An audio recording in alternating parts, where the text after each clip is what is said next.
ओम शांति। 14 जनवरी 2023। बाबा के महावाक्य। मीठे बच्चे, अभी तुम्हारी काया बिल्कुल पुरानी हो गई है।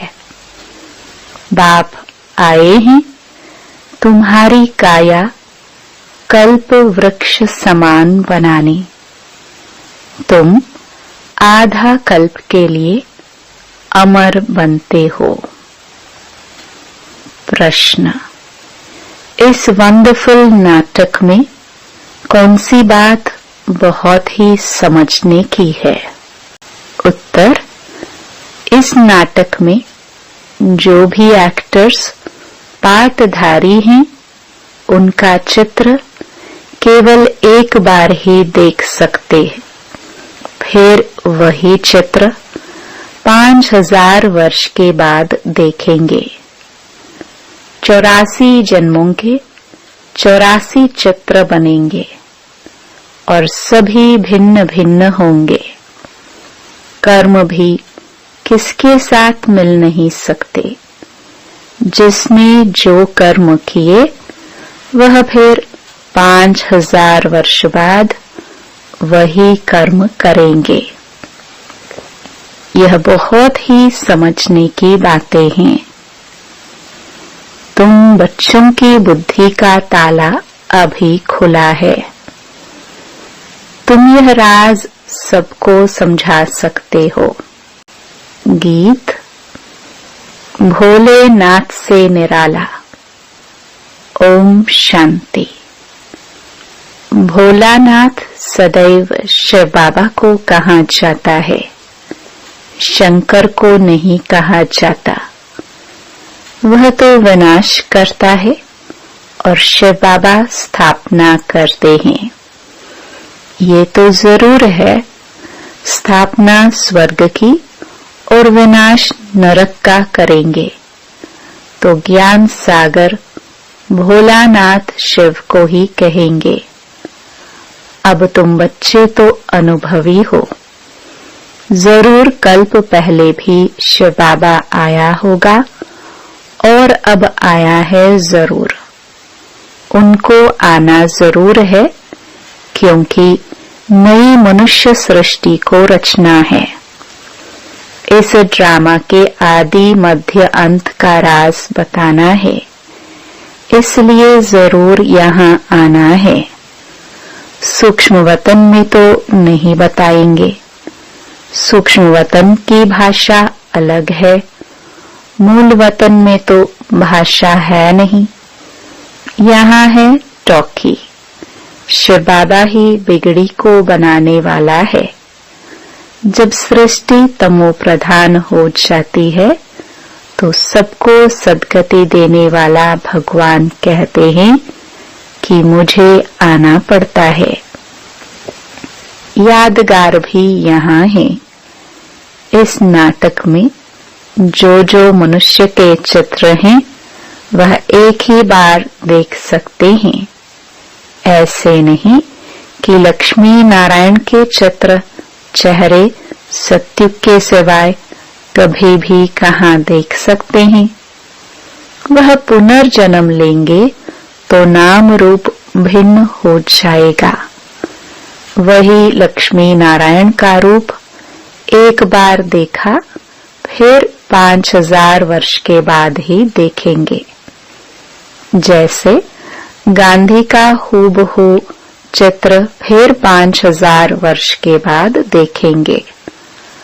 अतः मनुष्य हैं, जो भी मनुष्यों के चित्र अब देखे हैं वह फिर 5000 वर्ष के बाद देखेंगे। 84 जन्मों के लिए 84 चित्र बनेंगे और सभी भिन्न भिन्न होंगे। कर्म भी किसके साथ नहीं मिल सकते। जिसने जो कर्म किया वही कर्म 5000 वर्ष के बाद फिर करेंगे। यह बहुत समझने की बातें हैं। बाबा का भी चित्र है। हम समझते हैं जरूर पहले पहले सृष्टि रचने वह आया होगा। तुम्हारी बुद्धि का ताला अब खुला है, तुम्हारी बुद्धि का ताला अब खुला है, तब तुम समझते हो। अब फिर औरों का भी ऐसे ताला खोलना है। निराकार बाप जरूर परम धाम में रहते होंगे, जैसे तुम भी सब मेरे साथ रहते हो। पहले जब मैं आता हूँ तो मेरे साथ ब्रह्मा विष्णु शंकर होते हैं। मनुष्य सृष्टि तो पहले से ही है, फिर वह कैसे पलटा खाती है, रिपीट कैसे होती है। पहले पहले जरूर सूक्ष्म वतन रचना पड़े, फिर स्थूल वतन में आना पड़े, क्योंकि मनुष्य जो देवता थे वह अब शूद्र बने हैं। उन्हों को फिर ब्राह्मण से देवता बनाना पड़े। तो जो कल्प पहले मैंने ज्ञान दिया था, फिर वही रिपीट करूंगा। इस समय बैठ राजयोग सिखाता हूँ, फिर आधा कल्प के बाद भक्ति आरंभ होती है। बाप खुद बैठ समझाते हैं कि पुरानी सृष्टि फिर नई कैसे बनती है, अंत से फिर आदि कैसे होती है। मनुष्य समझते हैं परमात्मा आया था, परंतु कब कैसे आया, आदि मध्य अंत का राज कैसे खोला, यह नहीं जानते। बाप कहते हैं फिर मैं सम्मुख आया हूँ सभी को सद्गति देने। माया रावण ने सभी की किस्मत बिगाड़ दी है, तो बिगड़ी को बनाने वाला जरूर कोई चाहिए। बाप कहते हैं 5000 वर्ष पहले भी ब्रह्मा तन में आया था। मनुष्य सृष्टि जरूर यहाँ ही रची है। यहाँ आकर सृष्टि को पलटाए काया कल्प वृक्ष समान बनाते हैं। अब तुम्हारी काया बिल्कुल पुरानी हो गई है, इसको फिर ऐसा बनाते हैं जो आधा कल्प के लिए तुम अमर बन जाते हो। भल शरीर बदलते हो, परंतु खुशी से। जैसे पुराना चोला छोड़ नया लेते हैं, वहां ऐसे नहीं कहेंगे कि फलाना मर गया। उनको मरना नहीं कहा जाता है। जैसे तुम्हारा यह जीते जी मरना है, तो तुम मरे थोड़े हो, तुम तो शिव बाबा के बने हो। बाबा कहते हैं तुम मेरे नूरे रतन सिखिलदे बच्चे हो। शिव बाबा भी कहते तो ब्रह्मा बाबा भी कहते हैं, वह निराकारी बाप, यह साकारी बाप। अभी तुम कहते हो बाबा आप भी वही हो ना, हम भी वही हैं जो फिर आकर मिले हैं। बाप कहते हैं मैं आकर स्वर्ग स्थापन करता हूँ। राजाई तो जरूर चाहिए, इसलिए राजयोग सिखाता हूँ। पीछे तो तुमको राजाई मिल जाएगी, फिर इस ज्ञान की वहां दरकार नहीं रहती। फिर ये शास्त्र आदि सब भक्ति में काम आते हैं, पढ़ते रहते हैं। जैसे कोई बड़े आदमी हिस्ट्री ज्योग्राफी लिख जाते हैं, वह पीछे पढ़ते रहते हैं। अतः किताब है, मनुष्य पढ़ते ही रहते हैं। स्वर्ग में तो कुछ भी नहीं होगा, वहां तो भाषा ही एक होगी। तो बाबा कहते हैं अब मैं आया हूँ सृष्टि को नया बनाने।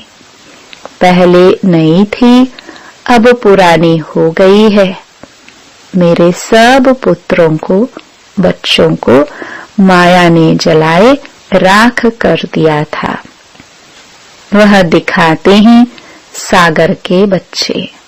ज्ञान सागर तो बरोबर है, उनके तुम बच्चे हो।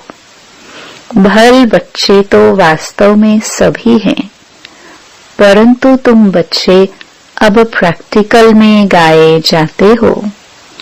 तुम्हारे कारण ही बाप आते हैं, कहते हैं मैं आया हूँ फिर से तुम बच्चों को सुरजित करने, जो बिल्कुल काले पत्थर बुद्धि हो गए हैं, उनको फिर से आकर पारस बुद्धि बनाता हूँ।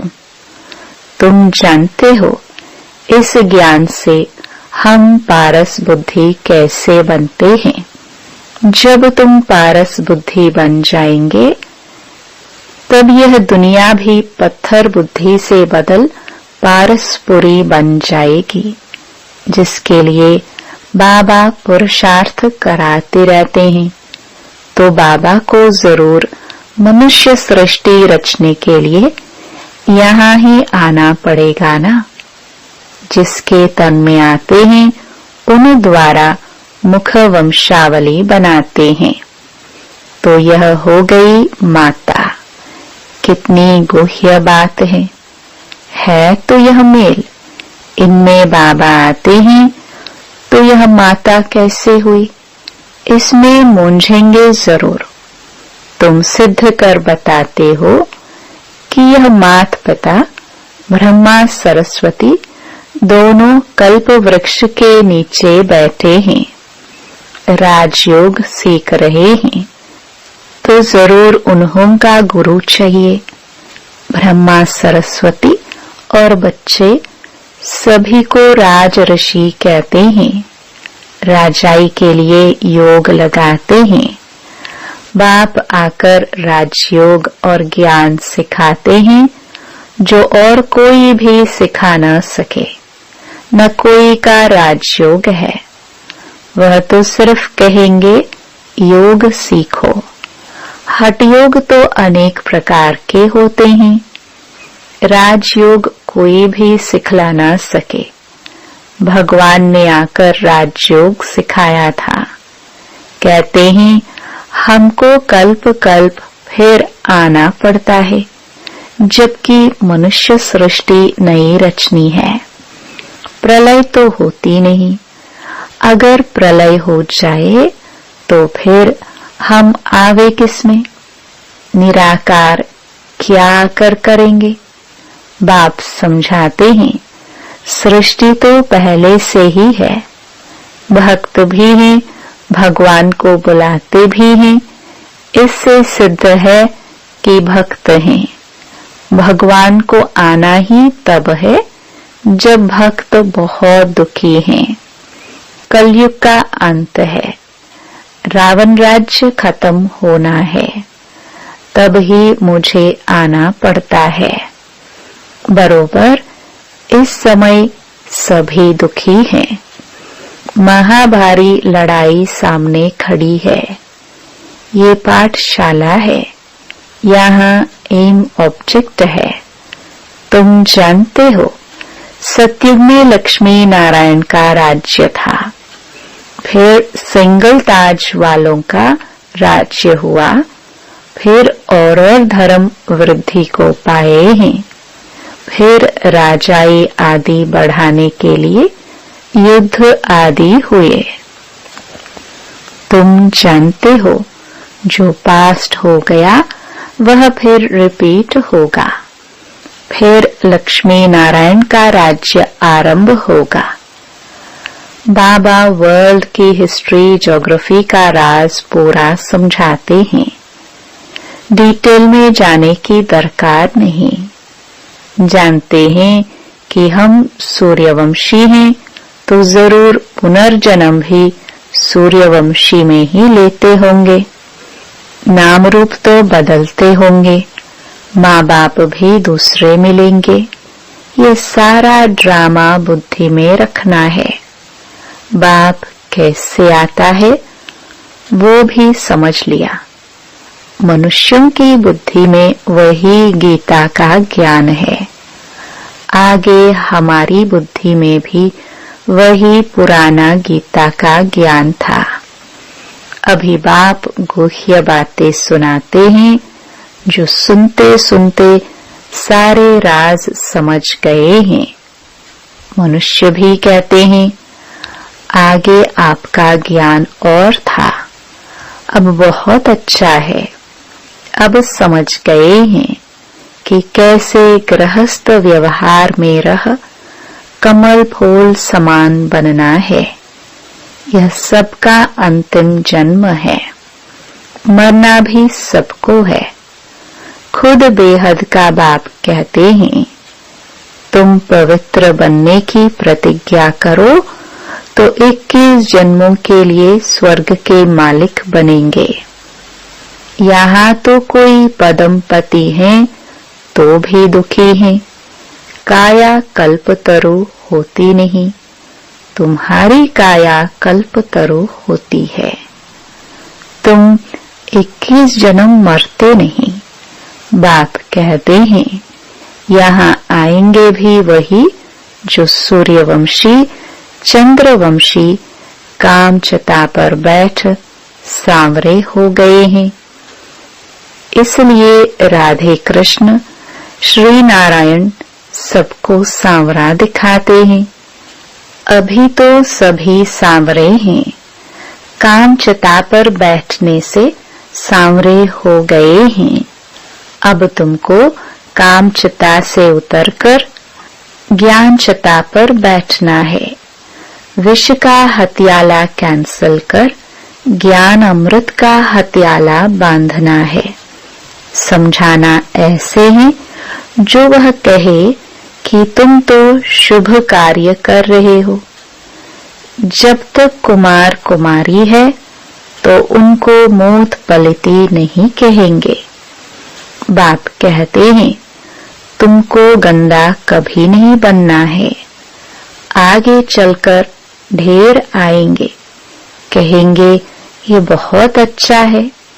ज्ञान चता पर बैठने से तो हम स्वर्ग के मालिक बनेंगे। अक्सर ब्राह्मण ही सगाई कराते हैं। राजाओं के पास भी ब्राह्मण रहते हैं। उन्हों को राजगुरु कहते हैं। आजकल तो सन्यासी भी हथियाला बांधते हैं। तुम जब यह ज्ञान की बातें सुनाते हो तो लोग बहुत खुश होते हैं। झट राखी भी बंधवा लेते हैं। फिर घर में झगड़ा भी होता है। कुछ सहन तो जरूर करना पड़े। तुम हो गुप्त शिव शक्ति सेना। तुम्हारे पास कोई हथियार नहीं। देवियों को बहुत हथियार दिखाते हैं। यह सब हैं ज्ञान की बातें। यहाँ है ही योग बल की बातें। तुम योग बल से विश्व की बादशाही लेते हो। बाहुबल से हद की राजाई मिलती है। बेहद की राजाई तो बेहद का मालिक ही देंगे। लड़ाई की कोई बात नहीं। बाप कहते हैं, मैं कैसे लड़ाऊंगा? मैं तो लड़ाई झगड़ा मिटाने के लिए आया हूँ। फिर इनका नाम निशान भी नहीं रहता। तब तो परमात्मा को सब याद करते हैं। कहते हैं, मेरी लाज रखो। फिर भी एक में निश्चय नहीं तो और को पकड़ते रहते हैं। कहते हैं, हमारे में भी ईश्वर है। फिर अपने में भी विश्वास नहीं रखते। गुरु करते हैं, जब तुम्हारे में भगवान है तो गुरु क्यों करते हो? यहाँ तो बात ही न्यारी है। बाप कहते हैं, कल्प पहले भी मैं ऐसे ही आया था जैसे अब आया हूँ। अब तुम जानते हो कि रचता बाप कैसे बैठ रचना करते हैं, यह भी ड्रामा है। जब तक इस चक्र को नहीं जाना, तब तक कैसे जाने कि आगे क्या होना है। कहते हैं यह कर्म क्षेत्र है। हम निराकारी दुनिया से पाठ बजाने आए हैं, तो तुमको सारे ड्रामा के क्रिएटर, डायरेक्टर का मालूम होना चाहिए। हम सब एक्टर्स तो जान गए हैं कि यह ड्रामा कैसे बना हुआ है, यह सृष्टि कैसे वृद्धि को पाती है। जबकि अब कलयुग का अंत है, तो जरूर सतयुग स्थापन होना चाहिए। इस चक्र की समझानी बिल्कुल ठीक है। जो ब्राह्मण कुल के होंगे वह समझ जाएंगे। फिर भी यह प्रजापिता है, तो अपना कुल बढ़ता ही जाएगा। बढ़ना तो है ही। कल्प पहले मुहाफिक सब पुरुषार्थ करते रहते हैं। हम साक्षी होकर देखते हैं। हर एक को अपना मुखड़ा आईने में देखते रहना है। कहाँ तक हम लायक बने हैं सतयुग में राजधानी लेने के। यह कल्प कल्प की बाजी है।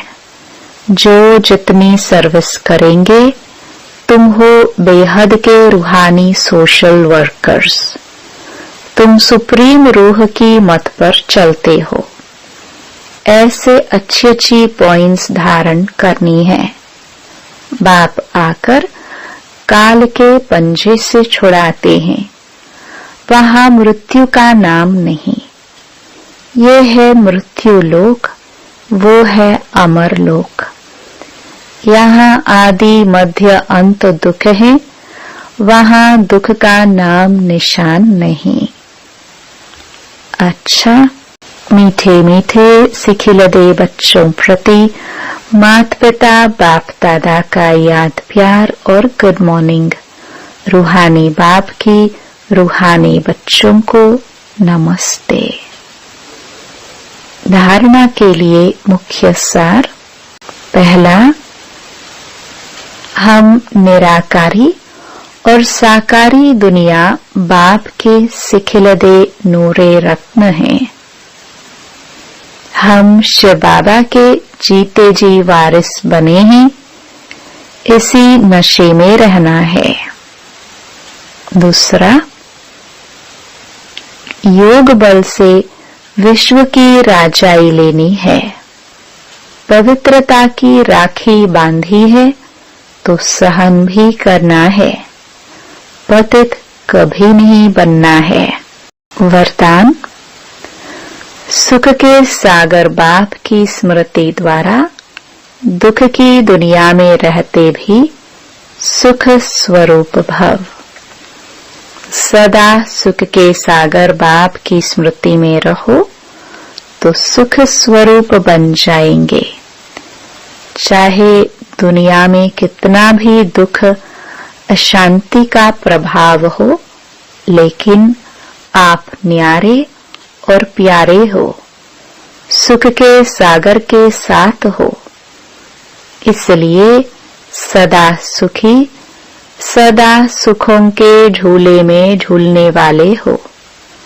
मास्टर सुख के सागर बच्चों को दुख का संकल्प भी नहीं आ सकता, क्योंकि दुख की दुनिया से किनारा कर संगम पर पहुंच गए। सब रस्सियां टूट गई, तो सुख के सागर में लहराते रहो। स्लोगन, मन और बुद्धि को एक ही पावरफुल स्थिति में स्थित करना ही एकांतवासी बनना है। ओम शांति।